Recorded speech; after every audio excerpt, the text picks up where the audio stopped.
Hello friends, कैसे हैं आप सब लोग। स्वागत है आपका अपने एजुकेशनल चैनल इम्प्रूवमेंट क्लासेस में। मैं प्रमोद श्रीवास्तव आज आप लोगों को अलंकार अलंकार के विषय में बताने जा रहा हूँ। अलंकार वैसे भी कक्षा 9 से 12 तक की कक्षा के लिए उसमें अनिवार्य रूप से आता है।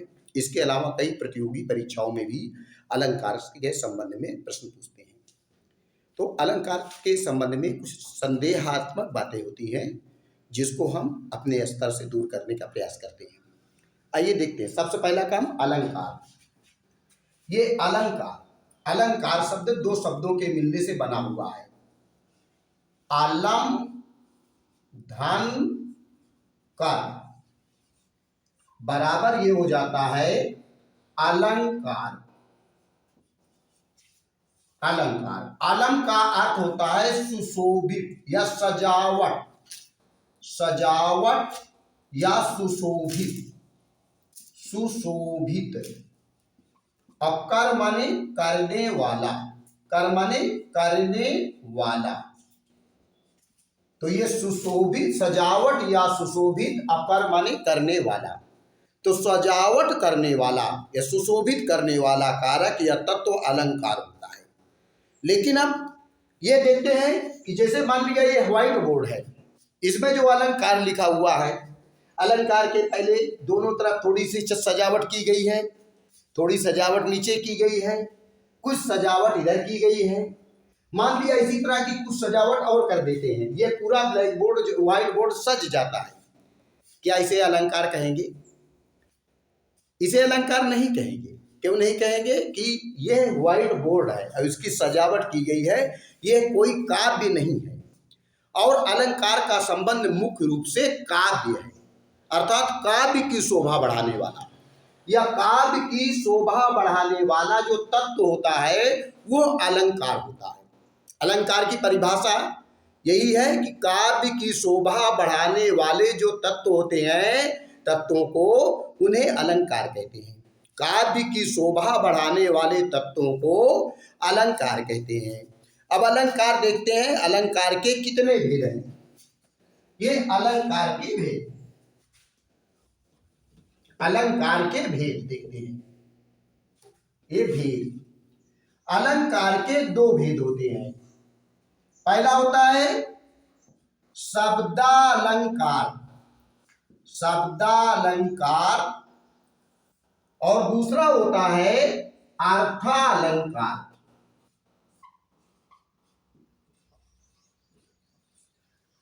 शब्दालंकार और अर्थालंकार, जैसे नाम से मालूम है कि शब्दालंकार यानी जहां पर शब्दों में चमत्कार उत्पन्न होता है या शब्दों से जो है काव्य की शोभा बढ़ती है, वहां पर शब्दालंकार होता है। और अर्थालंकार जहां पर अर्थों से काव्य की शोभा बढ़ती है, वहां पर अर्थालंकार होता है। आइए दोनों में अंतर देखते हैं कि शब्दालंकार और अर्थालंकार में अंतर क्या है। जैसे उदाहरण के रूप में हम देखते हैं कि कनक ते 100 गुनी मादकता अधिकाय, वा खाए बौराए जग या पाए बौराए। यहां पर देखते हैं शब्द अलंकार में देखते हैं यही अंतर है। कनक ते 100 गुनी मादकता अधिकाय,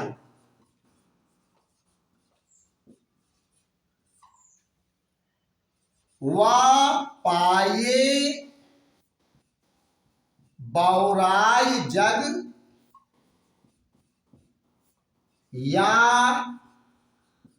खाए बौराई। यहां पर देखते हैं, यहां पर दो है। कनक ते 100 गुनी, अर्थ स्पष्ट है कि कनक माने सोना। एक कनक का अर्थ होता है धतूरा।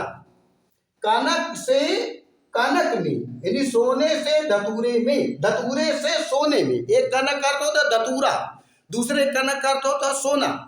तो धतूरे से सोने में 100 गुना अधिक मादकता होती है, नशा होता है। धतूरे से सोने में 100 गुना नशा होता है। सोने का मतलब यहाँ गोल्ड से है, धन संपत्ति से है। वह पाए बौराए जग, क्योंकि उसको ये वह खाए बौराए जग, ये होता है खाए। वह खाए बौराए जग या पाए बौराए, इसको खाने से लोग जो है उनकी मति भ्रष्ट होती है धतूरे को, और सोने को पा जाने से उनकी मति भ्रष्ट हो जाती है। जिनके पास बहुत जरूरत से ज्यादा धन संपत्ति हो जाती है तो उनमें उनका धन संपत्ति का नशा चढ़ जाता है। तो यहां पर देखते हैं कनक कनक 2 शब्द है। इसमें कनक कनक में चमत्कार हो रहा है, यह सत्य है। लेकिन अगरचे हम एक कनक का अर्थ धतूरा है, दूसरे कनक का अर्थ सोना है, लेकिन कनक को हम कनक ना लिख करके इसको हम धतूरा लिख दें, धतूरा कनक ते 100 गुनी अधिकाय, तो ये चमत्कार फिर समाप्त हो जाएगा। क्योंकि जो चमत्कार हो रहा है ये 2 कनक शब्दों में चमत्कार हो रहा है।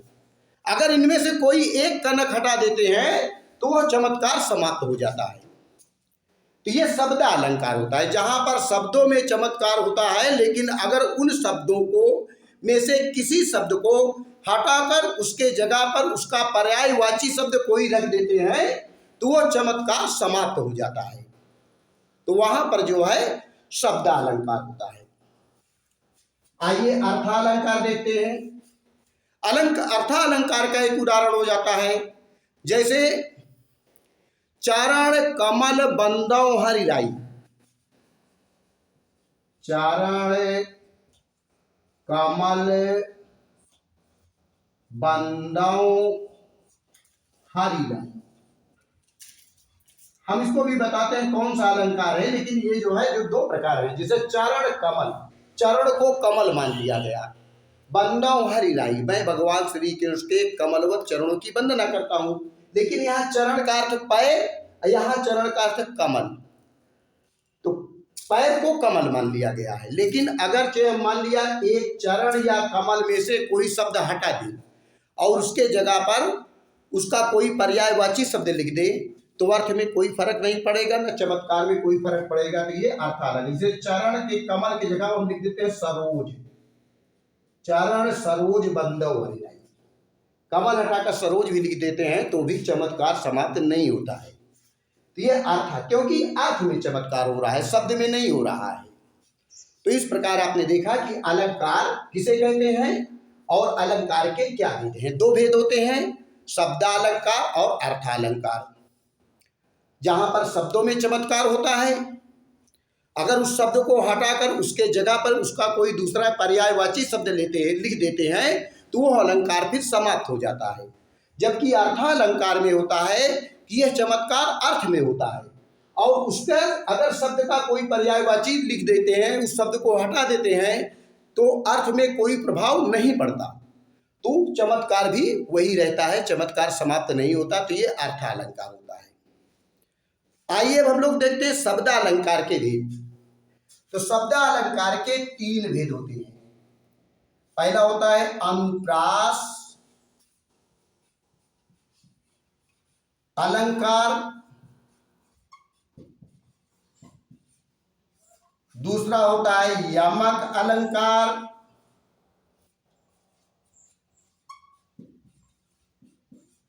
तीसरा होता है श्लेष अलंकार। श्लेष अलंकार, ये शब्द अलंकार 3 हुए, अनुप्रास अलंकार, यमक अलंकार और श्लेष अलंकार।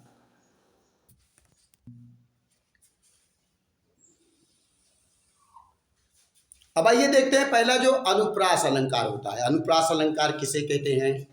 देखिए, अनुप्रास अलंकार कहते हैं जैसे जहां पर वर्णों की आवृत्ति बार बार हो, जहां पर कोई वर्ण बार बार आए या वर्णों की आवृत्ति बार बार हो, वहां पर अनुप्रास अलंकार होता है। वर्ण जो होते हैं कैसे बनते हैं? वर्ण जो है वो स्वर और व्यंजन से बनते हैं वर्ण। तो वर्ण जो है वो बार बार वही वर्ण आए या एक से अधिक बार, कोई वर्ण एक से अधिक बार आए तो वहां पर शब्दा अलंकार होता है। जैसे उदाहरण के रूप में देखिएगा, ये अनुप्रास अलंकार का उदाहरण है। तारानी तनुजा तट तमाल तरुवर बहु छाई। तारानी तनुजा तट तमाल तरुवर बहु छाई। यहां पर देखिए ये ता वर्ण है, ये ता ता ता ता, ये ता वर्ण की आवृत्ति कई बार आई हुई है, जबकि यह कि ता वर्ण किसी भी वर्ण की आवृत्ति एक से अधिक बार हो। तो यहां पर आप देख रहे हैं ता वर्ण की आवृत्ति कई बार आई हुई है, इसलिए यहां पर अनुप्रास अलंकार होता है। जिसे दूसरा उदाहरण दे सकते हैं, रघुपति राघव राजा राम। रघुपति राघव राजा राम। अब स्पष्टीकरण में लिखते हैं कि यहां पर रा वर्ण की आवृत्ति कई बार आई है। अब आइए वर्ण देखते हैं। जैसे रा है तो सही रूप से देखा जाए रा प्लस छोटा आ बराबर रा हुआ, तो शुरुआत आवृत्ति रा है। जैसे राघव, रा रा में क्या है, रा प्लस आ बड़ा आ, तो इसमें भी आप देख रहे हैं कि रा है, पहला वर्ण तो रा ही आ रहा है ना। इसी तरह से कोई जरूरी नहीं कि वही वर्ण मिले, उसमें जो मात्रा है वो भी शामिल कर लेते हैं। जिसे उदाहरण के रूप में हम कहते रहे कि चारु चंद्र की चंचल किरणें खेल रही हैं जल थल में। तो यहां पर चारु चंद्र की चंचल किरणें, चा वर्ण की आवृत्ति कई बार आई है। लेकिन अभी देखिए, जैसे ये रघुपति रा वर्ण की आवृत्ति है और रा है, रा में बड़ा आ अर्थात वर्ण मिल रहा है। इसी प्रकार जैसे चारु चंद्र की चंचल किरणें खेल रही हैं जल थल में। अब देखते हैं, जैसे चारु चंद्र की चंचल किरणें खेल रही हैं जल थल में। अब यहां पर कभी कभी भ्रम की स्थिति हो जाती है कि देखिए चार, चा बड़ा है, चा है, उसके बाद चंचल, चा में अन की मात्रा है। तो यहां पर ये देखते हैं चा है, पहले तो चा वर्ण निकल रहा है, फिर आ बड़ा आ, लेकिन चा मिल रहा है। जिसे चंद्र है, अगर हम इसको ऐसे लिख देते हैं चंद्र, फिर भी देखिए चा में अन की मात्रा है, लेकिन चा पहले चा है फिर अन है ना, तो चा वर्ण मिल रहा है। इसी प्रकार चंचल, तो ये अनुप्रास अलंकार हो जाता है। तो अनुप्रास अलंकार किसे कहते हैं, जहां पर वर्णों की आवृत्ति बार बार होती है वहां पर अनुप्रास अलंकार होता है। उदाहरण आपके सामने है, तरन तनुजा तट तमाल तरुवर बहु छाए, या रघुपति राघव राजा राम, चारु चंद्र की चंचल किरणें खेल रही हैं जलथल में। अब स्पष्टीकरण तो आप दे सकते हैं ना, कि अगर केवल एक ही उदाहरण देना है, तीनों में जो आपको उदाहरण पसंद हो आप उसको लिख सकते हैं कि यहाँ पर तावर्ण की आवृत्ति बार बार है, अतः यहाँ पर अनुप्रास अलंकार है। तो इस प्रकार से शब्दालंकार का पहला हिस्सा अनुप्रास अलंकार स्पष्ट हो जाता है। आइए देखते हैं यमक अलंकार। यमक अलंकार का अर्थ होता है जहां पर एक ही शब्द दो बार आए, लेकिन दोनों बार उसका अर्थ अलग अलग हो, वहां पर यमक अलंकार होता है।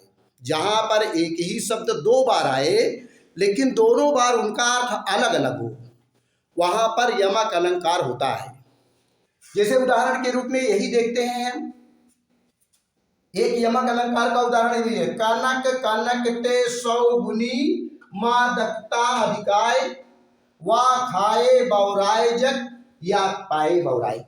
इसमें अनुप्रास अलंकार है, यमक अलंकार यमक अलंकार है, क्योंकि आप देख रहे हैं कनक कनक शब्द दो बार आया हुआ है लेकिन दोनों का अर्थ अलग अलग है।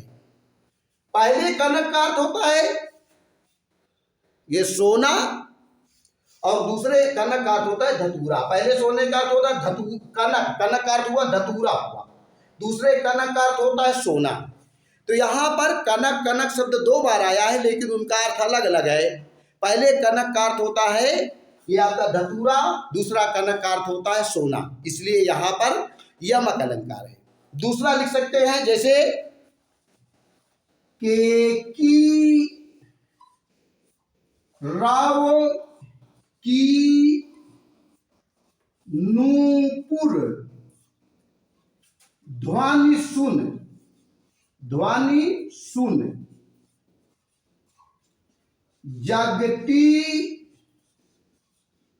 जगती की मूक प्यास। अब देखिए यहां पर केकी रव की नूपुर ध्वनि सुनी। केकी माने होता है पपीहे की या मोर की, रव की सुंदर पायलों की आवाज सुनकर। अब यहां पर देखते हैं जगती जगती शब्द 2 बार आया है।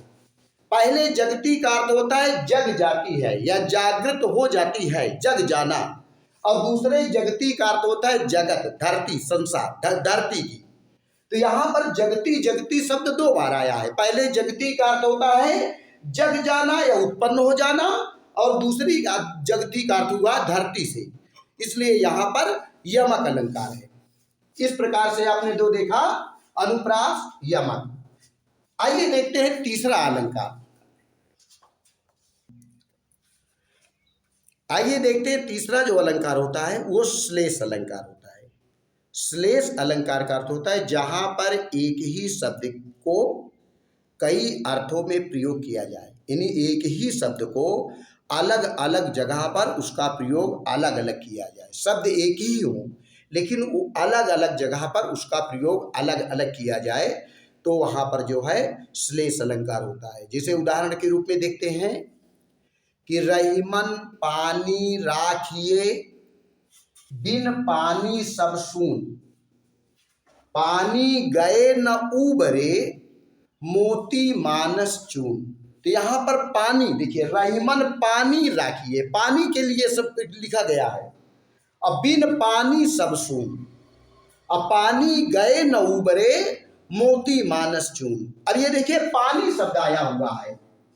पानी के लिए पानी एक शब्द है, लेकिन ये 3 जगह पर उसका अर्थ अलग अलग है। जैसे मोती मानस चून, तो मोती के लिए पानी का अर्थ होता है चमक,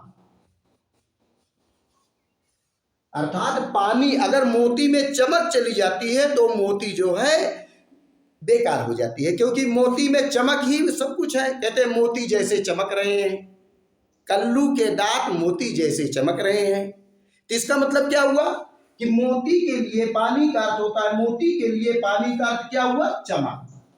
मोती के लिए मोती के लिए पानी का अर्थ क्या होता है, चमक। मनुष्य के लिए पानी का अर्थ होता है उसकी इज्जत, मर्यादा। पानी के लिए उसकी इज्जत या मर्यादा, क्योंकि एक मर्यादाशील व्यक्ति है, अगर उसकी मर्यादा भंग हो जाती है तो उसका जीवन निरर्थक हो जाता है। तो पानी का अर्थ होता है पानी चला गया अर्थात उसकी इज्जत चली गई तो वह मृतक के समान है। तो मनुष्य के लिए पानी का अर्थ होता है इज्जत। और तीसरा आता है चून माने चूना, चूने के लिए पानी का अर्थ होता है जल। अगर चूने का पानी मर जाता है, पानी चला जाता है तो चूना निर्जीव हो जाता है। तो कहते हैं पानी को रखना चाहिए, बिना पानी के ये तीनों सूने हो जाते हैं। मोती, मनुष्य और चूना। मोती के लिए पानी का अर्थ होता है चमक, मनुष्य के लिए उसकी इज्जत, चून के लिए चूना, चून के लिए जल। तो इस प्रकार यहाँ पर श्लेष अलंकार होता है जहाँ एक ही शब्द का प्रयोग अलग अलग जगह पर अलग अलग अर्थ में किया जाए। एक उदाहरण और भी दे सकते हैं कि जैसे चारा न धरत चिंता करत चितवत चारों ओर, सुबरन को खोजत फिराए कभी व्यभिचारी चोर। वैसे देखते हैं यहाँ पर अनुप्रास भी प्रयोग किया गया है कि चारा न धरत चिंता करत चितवत चारों ओर, लेकिन यहाँ पर श्लेष अलंकार भी आया है विशेष रूप से, क्योंकि सुबरन को खोजत फिराए। एक शब्द आया हुआ है सुबरन, सुवर्ण शब्द एक है लेकिन तीन जगह उसका अर्थ अलग अलग है। जैसे सुवर्ण कवि के लिए आया हुआ, कवि, व्यभिचारी, चोर। सुवर्ण को तीनों ढूंढते फिरते हैं। कौन कौन? कवि। कवि के लिए सुवर्ण का अर्थ होता है सुंदर शब्द या सुंदर शब्द, सुंदर वर्ण। कवि जो है ऐसा सुंदर वर्ण, ऐसा कोई सुंदर शब्द ढूंढना चाहता है जिससे उसकी काव्य की शोभा बढ़ जाए, उसमें अलंकार आ जाए, सजावट आ जाए। व्यभिचारी, व्यभिचारी का अर्थ होता है दुराचारी। दुराचारी जो होता है, जिसको लंपट बोलते हैं, सोहदा बोलते हैं या लोफड़ बोलते हैं, उसके लिए व्यभिचारी का अर्थ होता है सुंदर रूप। जो व्यभिचारी कहीं जाता है तो वह सुंदर रूप की तलाश करता है। किसी भी स्त्री में, किसी बालिका में वह सुंदर रूप तलाशने लगता है, तो वो भी ढूंढता रहता है। कौन? व्यभिचारी। लेकिन उसके लिए व्यभिचारी का अर्थ होता है सुंदर रूप।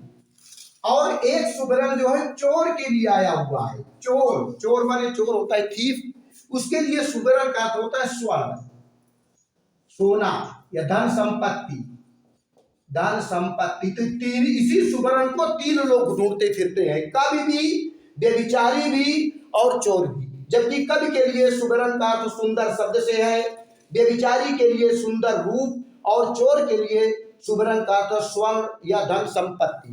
तो इस प्रकार से जो है यहाँ पर श्रेष्ठ अलंकार होता है। तो शब्दालंकार तीन प्रकार के होते हैं। जैसे ये बताया गया है कि अनुप्रास के भी 5 भाग होते हैं, ये सत्य है। लेकिन जो खासकर जो यूपी बोर्ड की परीक्षा देने वाले बच्चे हैं, उनके लिए ये अनुप्रास के जो 5 भाग हैं ये आवश्यक नहीं, ये आगे की कंपटीशन के लिए आवश्यक है, जिसको हम किसी अगले वीडियो में इसको हम शामिल करेंगे। तो आज जो है ये आपका शब्दालंकार पूरा हो जाता है। उम्मीद है ये शब्दालंकार आपके समझ में अच्छी तरह आया होगा।